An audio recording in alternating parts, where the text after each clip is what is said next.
ആരാധകർക്ക് ആഘോഷിക്കാൻ പുതിയ റിലീസുമായി ടൊവിനോ.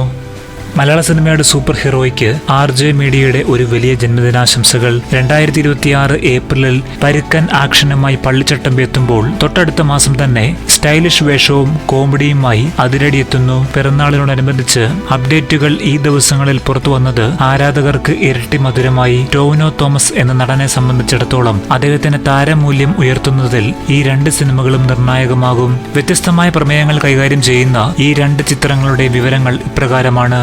മലയാള സിനിമയിലെ മുൻനിര താരം ടൊവിനോ തോമസിന്റെ കരിയറിലെ ഏറ്റവും വലിയ സിനിമയിലൊന്നാണ് പള്ളിച്ചട്ടമ്പി. ടൊവിനോ തോമസ്, കയാതു ലോഹർ എന്നിവരെ പ്രധാന കഥാപാത്രങ്ങളാക്കി ഡിജോ ജോസ് ആന്റണി സംവിധാനം ചെയ്യുന്ന പള്ളിച്ചട്ടമ്പി ഏപ്രിൽ 9 തിയേറ്ററുകളിലെത്തും. ഒരു വലിയ കാലഘട്ടത്തിന്റെ കഥ പറയുന്ന സിനിമയാണിത്. ഒരു കുടിയേറ്റ ഗ്രാമത്തിലെ സാധാരണക്കാരന്റെ പോരാട്ടമാണ് ഇതിന്റെ പ്രമേയം. ഡിജോയുടെ മുൻ സിനിമകളെ പോലെ തന്നെ ശക്തമായ സാമൂഹിക പ്രസക്തിയുള്ള വിഷയവും മികച്ച ആക്ഷൻ രംഗങ്ങളും ഈ സിനിമയിൽ പ്രതീക്ഷിക്കാം.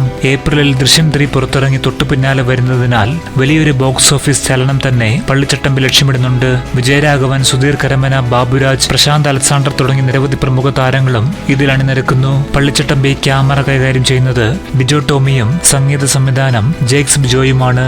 അതേസമയം 3 താരങ്ങളൊന്നിച്ച് മലയാളികളുടെ പ്രിയപ്പെട്ട കൂട്ടുകെട്ടായ ടൊവിനോ, ബേസിൽ, വിനീത് എന്നിവർ ഒരേ സ്ക്രീനിൽ എത്തുന്നു എന്നതാണ് അതിരടി എന്ന സിനിമയുടെ ഹൈലൈറ്റ്. മിന്നൽ മുരളിയുടെ എഴുത്തുകാരിൽ ഒരാളായ അരുൺ അനിരുദ്ധനാണ് അതിരടിയുടെ സംവിധായകൻ. ഇതിൽ ടൊവിനോ ശ്രീകുട്ടൻ വെള്ളായണി എന്നൊരു ഗായകനായി വേഷമിടുന്നു എന്നതുകൊണ്ട് തന്നെ സിനിമയിലെ പാട്ടുകൾക്കും വലിയ പ്രാധാന്യമുണ്ടാകും. കഥാപാത്രത്തിന്റെ പേര് സൂചിപ്പിക്കുന്നത് പോലെ തന്നെ ഒരു നാടൻ പശ്ചാത്തലത്തിലുള്ളതും എന്നാൽ സ്റ്റൈലിഷും മാസുമായ ഒരു ലുക്കാണ് ടൊവിനോയ്ക്ക് ഈ സിനിമയിലുള്ളത്. 2026 മെയ് 14 ഈ ചിത്രം തിയേറ്ററുകളിലെത്തുക.